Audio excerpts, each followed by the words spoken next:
My conversation today is with Cliff Nonnenmacher, and it is not to be missed. With more than 25 years of experience in franchising, finance, and business, Cliff has been involved in every aspect of the franchisor-franchisee relationship. His passion lies in mentoring franchise owners and helping individuals explore whether franchising is the right path for them. So join me for a very candid conversation. Good morning, Cliff Nonnenmacher. Welcome to the Franchise Coach podcast. You got it. Thank you. Great to be here, William. Thanks for inviting me to the show. Hey, Chris, you and I have both been around franchising for a long time, but I always head off with this question because I think it's important for whoever's considering the franchise or purchase a franchise should look at is, what do you think are the top qualities, the top 2 or 3 qualities that someone needs to be successful in a franchise environment? Yeah, it's interesting that you're putting emphasis on qualities, right? It's not what makes a successful franchisee. It's the qualities that would make someone be successful in this industry. I like the way you worded it. You know, all that being said, if it's a quality issue, they clearly have to be coachable. You can't be in this space if you just want to run rogue and do your own thing. And if you do, that's fine. Go hang your own shingle and go do your own thing. But if you want to be part of a franchise system, following and executing flawlessly a proven system is everything in this business. Being coachable, being able to follow and execute again flawlessly. I think, charisma and all that when it comes to qualities, honesty and integrity and all those things, I think play a huge role. But nothing can happen if you're not coachable and you're not willing to follow a proven system. Because I continue to hear that, follow the system. And it's follow the system, dummy. Follow the system. Yeah. But it's amazing how many franchisees that come into a new system and they have their entrepreneurial spirit, and all of a sudden they decided to tweak it and do it their way, a little bit their way. And that's where you get, is that one of the reasons why franchisees sometimes fail? Yeah, you see, that's why I put emphasis on, you framed it interestingly, right? It was about qualities. The reason that they fail in many cases has nothing to do with characteristics of a person. It has everything to do with they did not hire a professional like my company, right, to navigate the process. And they ended up, let's say they're an engineer, and they ended up in a sales organization. Well, you don't belong there. That was a very, very poor fit. And I've seen that my whole career. I also think that most people who fail in business are grossly undercapitalized, and they really didn't understand the unit economics, the ramp to break even. They didn't understand the burn rate. They did a poor job on the pro forma. They didn't do enough due diligence with existing franchisees to really close the loop on due diligence and say, I know exactly how much capital I'm going to need to get to the finish line. And it's $100,000 more than I expected. I'm either in, or based on that information, I'm out because I don't have the capital. A lot of people fail because their runway ends, and it ends only not because they don't have the drive or just that fire to want to be successful. They run out of money. It's the number one reason why people don't make it to the finish line. Has nothing to do with, let's say, characteristics of a person. Has everything to do with capital and lack of it.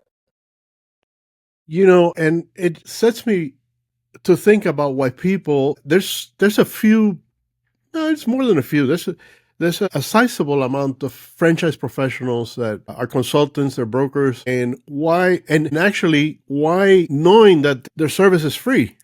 I mean, because a franchisor usually pays for their service, is why would a potential franchisee not use the services of a broker or a consultant?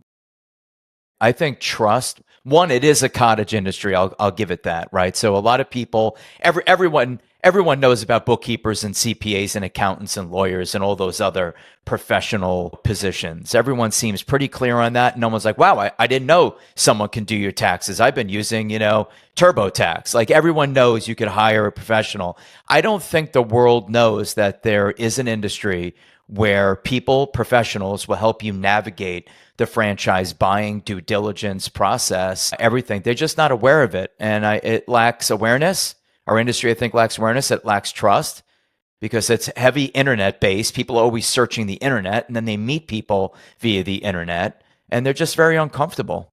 I started in this industry by buying failure, William. That's how I started. So I know all about mismatched people because I'm the one that handed them 10 cents on the dollar to buy their failing business because they were just made a very very big miscalculation in purchasing a business that they really had no business being in. And going to that. So tell me a little bit more about that. How did your journey, your entrepreneurial journey began?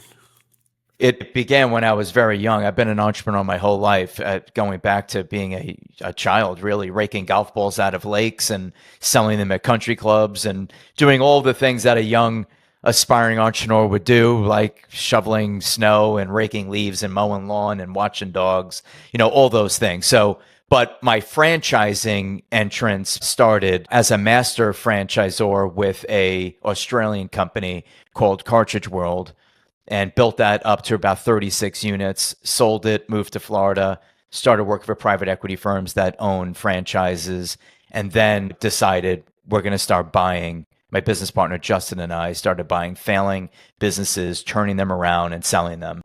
And we looked for businesses that were operated by people who did not follow the system and ran out of operating capital. That was our market. So it's interesting that all of your questions, that is exactly how we really created wealth, was by buying failure. And the stories are all the same. How did you get into this business? The answers lack discipline. They lack everything you would believe in. It's like if I asked you, why did you buy crypto? Or why did you buy that particular stock? You should have reasons fundamentally why you believe in these investments and why you believe that they will go up in value. When you ask someone why they bought 5 supercuts, their answers are just strange. Like there's just no discipline behind it. They just start telling you about their neighbor's cousin's friend who went on 4 vacations a year, and they thought, wow, what a great life. We should buy that brand too. Meanwhile, that's not a fit for your investment objectives. It doesn't kick off the kind of income you needed to replace. It doesn't align with your day-to-day involvement. It doesn't align with your risk tolerance. It doesn't align with your geography.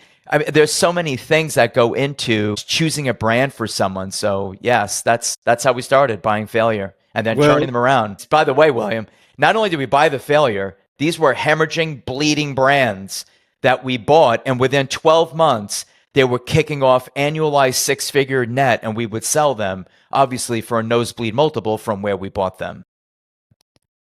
And, the fact that you were focused on building the business and turning the business around and creating the wealth. And, ironically, as you and I had not discussed about a couple of our past experiences, but I did have a relationship at one time with Cartridge World themselves. And I actually did. Yeah, I did a lot of their development in Latin America. And unlike our master franchisee in Mexico, which Fernando Chesquez, who is a really powerful, grew that business, knew how to ride the business, didn't change his lifestyle. There was another country in South America where the minute he opened up a store, the first thing he did is go buy himself a brand new BMW. And then they went on a cruise. And then on. And next thing you know, he's 3 months back on the rent. And the malls don't tolerate that. It's crazy the way the mindset is. So and we use brokers to purchase real estate or to and to lease space at a commercial space. So why would you not use one if you're investing your 401k, you're investing where your life savings are into acquiring a franchise, and you just go head in. When you talk about that, like why people fail, site selection is in my top 3 to 5 when it comes to failure. It's not just operating capital. You chose a location for $4,000 a month because it was affordable instead of the one for $6,000 a month in Class A end cap high traffic space. No one knows you exist. Yes, congratulations. You're paying $2,000 less a month. You're going to fail. You just don't know it yet. Wrong strip mall, wrong anchor tenant, poor foot traffic, poor car count. And with today's technology, William, with technology like AI and Placer, they could tell you to a right of a decimal point how many cars pull in a parking lot every day, week, month, year. There is no reason to misstep in site selection. If you're misstepping, it's because of just ill-conceived ideas, just bad processing of information.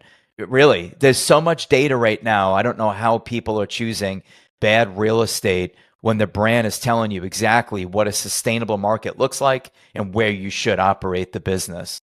And a truly responsible brand will do that. They will do your site selection overview. So the fact, again, that a lot of people believe And you and I have run across this. It says, no, I had the great location. And I remember having built out a restaurant and going out there and says, what do you mean this is a great location? He says, because there's no one around. And I says, no, that's the wrong answer. That's right. They It's do it all. I've seen it my whole career. I've been doing this 20 years. You've been doing it longer. It's the same story. People just don't seem to learn, even when you give them the answers to the test. I mean, look how you started the call, right? It's like follow the system. There is nothing more deceptive than the obvious. People know what they need to do. They will not exert the energy required to do it. And those are the ones we call failures. And I just don't know of a concept. And one of your comments that we had spoken about before is absentee ownership. I just don't know many concepts that work when the franchisee is not present, is Agreed. not actually involved. Agreed. In our world, that's a great statement. In our world, and when I say like my business partner and I, we do not use that word fully passive or fully absentee. I don't even believe real estate is fully passive. I think the S&P 500 and investing in ETFs, and I think that's as passive as you're going to get. Real estate isn't passive. People don't pay. There's issues with the property. You got to hire a property manager. So no, I don't believe in passive investments in franchising. I think you need to dig in. You need to be managing your manager. You need to be involved in your investment. But I would not leave it to employees to execute. I agree with you. Cliff, just going back to putting your franchise broker hat on. If I was looking to acquire or purchase a franchise at this time, what question should I ask of a franchisor, do you think? What question they ask the franchisor? I mean, depending on the brand, right? Brick and mortar, non-brick and mortar. So I think there's a lot to unpack there. But just speaking in general terms, I think it's really good to understand the bandwidth of the brand. How deep is the support? What does the org chart look like? How are they going to support me? Are there any national accounts? I think that's always helpful to know that a brand is out there, right? Different accounts, like ServPro, for example. You look at a brand like that, they're making all their money off of really the insurance industry. So you're in rotation for leads. I used to be in that industry. And then you end up in, let's say, a window cleaning franchise. There are no national accounts, right? It's residential window cleaning. You have to hunt and kill and drag the client back to the cave, right? I mean, you have to go out there and hunt and close those deals. So I think it's very important to understand what are you doing for me in terms of royalty, in terms of what support, what training, what R&D, ops manual, what kind of national ad programs do we have? And it's okay if brands don't have them. Just know the answers. It's okay if they're like, look, we don't have that yet, or we're a young brand. That's okay. But I think you need to know going into the deal, who's going to help me? Who do I call for support? Who's in marketing? Who's driving traffic to the landing page on the website? How do I generate leads? Where do I find my employees? How do I compensate them properly for retention? How do we acquire customers? What is the cost to acquire a customer? Like, I think that is super important. I think it's one of the most underrated things ever. No, everyone always talks about you got to go out and get clients. What is the cost to acquire one new customer? And then you'll understand why retaining customers and fighting like hell to keep customers means everything in business. Because the cost to acquire a customer at Audi is very different from someone at like the Art of Drawers or another, just a gym like LA Fitness. Like, we all have a different acquisition cost, and you need to extrapolate that in your marketing program if you want to hit a certain number of customers. So, I mean, you could keep going. I think it's a tough question, right? Because a lot of times my brain goes between brick and mortar retail versus non-brick and mortar mobile vehicles, and how I'm interacting with the franchisor is very different based upon those two different types of industries. Yeah, for example, with business coaching, the franchisee goes out to the business, and it's a different business format altogether. What do you think? We were at the IFA convention this past week, and a lot of trending franchise concepts, a lot of AI, mention of AI and blah, blah. What do you feel is trending right now? What's kind of hot and popular, you think? Yeah, that's okay. And this is my opinion, nothing from the IFA, but in my opinion, I focus on 5 categories. Category number 1 is any industry involving the use of tools is, in my opinion, trending and will continue to trend for 10, 20 years before it's disrupted by AI or disrupted by, like an Amazon model, an online model. I think for today, if you need an HVAC system repaired, you need feet on the street and you need hands on the job physically with tools. You're not getting that through Amazon and you're not getting that through ChatGPT. Second category, this country is aging rapidly. We're not repopulating. It is the silver tsunami, right? With that being said, anything aging, graying of America, I'm in, whether it's home care, assisted living, mobility, brands, non-medical transportation, I'm in. Third category, we humanize pets in this country. Speaking of aging and not repopulating, we then humanize dogs and cats and other animals. It's a $160 billion market cap, which is just remarkable to me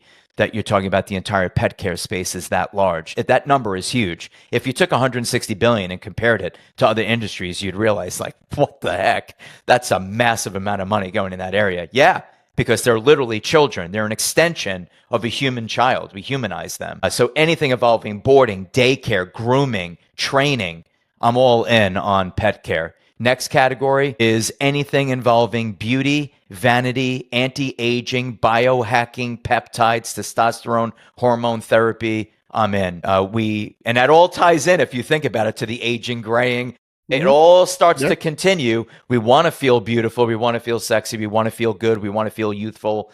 We want our cognitive abilities to maintain that sharpness that we all want. Well, sometimes you need help doing that. Right. And so anything biohacking, Huberman, Attia, that world, I'm a huge fan of. And lastly, I believe that public schools across this great nation have failed our children. So anything involving youth enrichment, including youth sports, whether it's coding, whether it's STEM, the science, technology, the engineerings, the maths, the arts, anything to get their brain going, anything to help them with problem solving, reasoning skills, thought leadership, critical thinking. I think all of this is so important for our youth. So those are my 5 categories, and every one of them, honestly, is really not being affected by AI or Amazon at the moment. And that's why I believe the investor has a 10 to 20 year runway before you see that AI creep in. Quick story. I don't know if it's true, and I need to fact check it. You can look it up as well.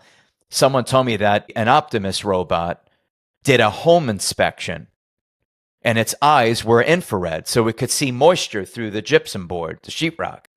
And I was like, wow, that would be a category of business where I would tell you, you will not be affected by AI.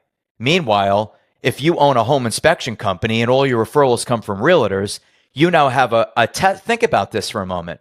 You could have a Tesla truck pull up to the front of your house, autonomously driven. 5 robots get out. One handles the roof, one handles the attic, one handles the interior, one handles the bottom exterior. You get an entire report. You've got 15 nail pops, moisture behind the wall from the upstairs bathroom. Boom, boom, boom. That's where we're going. Make no mistake.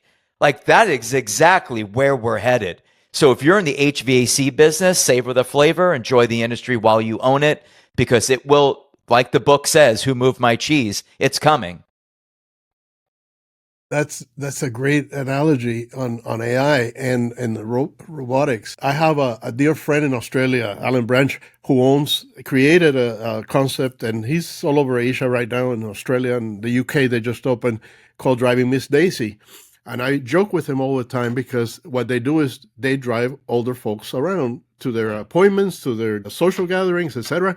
And I always joke with him, because I say, Alan, what happens when the auto cars drive themselves? He says, yeah, but in our cases, we're almost family. We're considered family. So the older folks, they don't want to have somebody not drive them around, not talk to them, not take care of their pets and whatnot. So that aging population related concepts, I feel that you have something there that's of value for years to come. Definitely. And okay, let me go back to, because you have pretty strong knowledge of real estate and how to buy and sell. I was going to buy a franchise. Why should I put my money into a franchise concept versus just buying a piece of real estate and let it sit there for years? Yeah.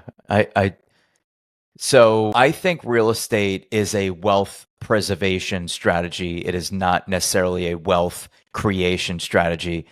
But I mean, yes, you could buy real estate. Yes, you become wealthy, but that's really not the strategy. Real estate is meant to park cash and get a reasonable cap rate, which is never really that impressive. And the underlying asset appreciates at a greater pace than inflation over time. That's it. It was never meant to be like, I'm going to buy this property and I'm telling you next year it's going to outperform the S&P 500. No, it's not. No, it's not. And the upkeep and the death by 1,000 cuts and repairs will make sure that that investment never lets you create wealth. That's real estate. The other thing that I measure with real estate is return on cash. So if let's just say I have to put up 400 grand cash to buy a single family home to rent it. My cap rate on that rent rate is maybe 5-6%. What am I really making after all expenses? Did I put 15, 20 grand in my pocket after, again, taxes, insurance, maintenance, fees, everything? What are you really earning on that property versus I invested $100,000 into a non-brick and mortar restoration company. We were making $100,000 plus a year. I'm not disclosing exactly what we made, but it was way more than 100 grand. The point of me saying this is that's 100% return on cash. 100 in, 100 net, year after year after year. Where are you getting 100% return on cash on an investment? You're not, that's why real estate is confused by young investors as a path to create wealth. It is a wealth preservation strategy, not a wealth creation strategy. That's my opinion on real estate. Yeah. What do you think? I guess, do you feel franchising is just as popular now as it was, 20 years ago, 30 years Definitely. ago? Definitely. Yeah. If you go back 20, 30 years, you had a society that could think for themselves. You fast forward to today, the school systems had taught 2 generations how to be told what to do. So you live in a time where most people really are not that creative. They're not thinking the way they used to. And I think a lot of people view franchising as a way to collapse time. You've already figured out the model. All I need to do is execute it. So, I mean, look, everything ebbs and flows. Each generation has their little nuance, right? This generation we'll refer to as millennials. They're more entrepreneurial than prior generations. They take more risk. They're used to growing up with a lot of debt. We normalize debt with that generation, where prior generations were like, I only pay cash. I don't use my credit. Like, each generation has their thing. So I think that franchising is more popular now than ever. And I like to see this young generation embracing self-employment as a way to financial freedom and to build their own culture. So yeah, absolutely. I don't think franchising was really never under attack other than the last administration. They started to get a little wonky about redefining the rules of a franchisee and wanting to make them an employee. That would have been the death of franchising, but it wouldn't have died because of a lack of interest. It would have died because of ridiculous regulation. Yeah, correct. And there's a good example was this past weekend because we had featured here in Vegas a conference called Funnel Hacking Live, and there was over 5,000 people, of which 80% of them were young people with this entrepreneurial spirit, looking at building their businesses, handing out cards. I mean, it was like so. Here comes my next question: is let's just say I had a cute little business, or how do I scale that into a franchise or to build it into a multiplier? So you're asking me if someone created their own concept and now says, hey, I want to go to the market and franchise it? Exactly, kind of. So number one, I think that people come up with ideas all the time and they operate a single unit out of, Las Vegas. And it's like, hey, doing $1 million a year. And that's great. It's like this. Everyone tells me I need to franchise it. Does it work in like a small town in Michigan? Does it work in somewhere in Texas? Does it work in an area of Florida? No, this is really unique to Vegas, and it kind of only works here, and it only works with, a 5-mile radius household income of $250,000. Okay, well, that's not that replicable, right? You can't replicate that model. So I think that people come up with concepts, then they need to own multiple units first. They need to prove that this business operates in a multi-unit capacity. They need to prove that it's highly scalable under the management of an employee. Because a lot of these businesses and franchising, someone will say, how about brand A? Oh, it's a great business. Yeah, it's a mom and pop business, meaning it's an owner operator model. So husband and wife are standing behind the counter of a UPS store, grinding it out, trying to make 80 grand a year. Husband and wife step away, labor enters the room, no profit. So a lot of businesses need to prove to the world this business can operate without the day-to-day involvement of an owner, because that's not scalable. If I need to be there, how am I going to be in location number 2? Show me the scalability. Show me you've got more than a razor thin margin. Show me that I don't need to hire the top 3% of people in the United States, and it's an unskilled labor market where I could quickly staff that model and start to scale it, because most businesses are scaled through people. Well, we're in one of the worst labor markets ever. COVID changed everything. So I need to know I have unskilled labor and I can scale it in just about any area of the country. Now you have something, in my opinion. Now let's talk about creating systems, the protocols, right? The processes, everything, so that it's similar to, as everyone would say, a McDonald's model where you can hire a teenager to execute and you can make billions, right? Which is the McDonald's model. They're making billions, tens of billions a year with teenagers working machines that are basically telling them when the fries are ready with beeping and lights. Yeah, and graphic pictures of how to put a sandwich together. That's right. Like a menu at a diner. Exactly. This is what you're going to get. It's true. That's franchising, right? Highly replicable, highly scalable, good margin, solid unit economics, hopefully recession resilient. Not all brands are, but to me, that always makes a good franchise. And when you say to me, what makes a good franchise? Has this brand ever weathered one economic cycle? No. It was born after COVID when the Fed was printing money and everyone was buying crypto and paying $100 million for a monkey on an NFT. I'm out. Yeah. Show me businesses that weather economic cycles and come out the other end, and survive. And to me, you've crafted a story.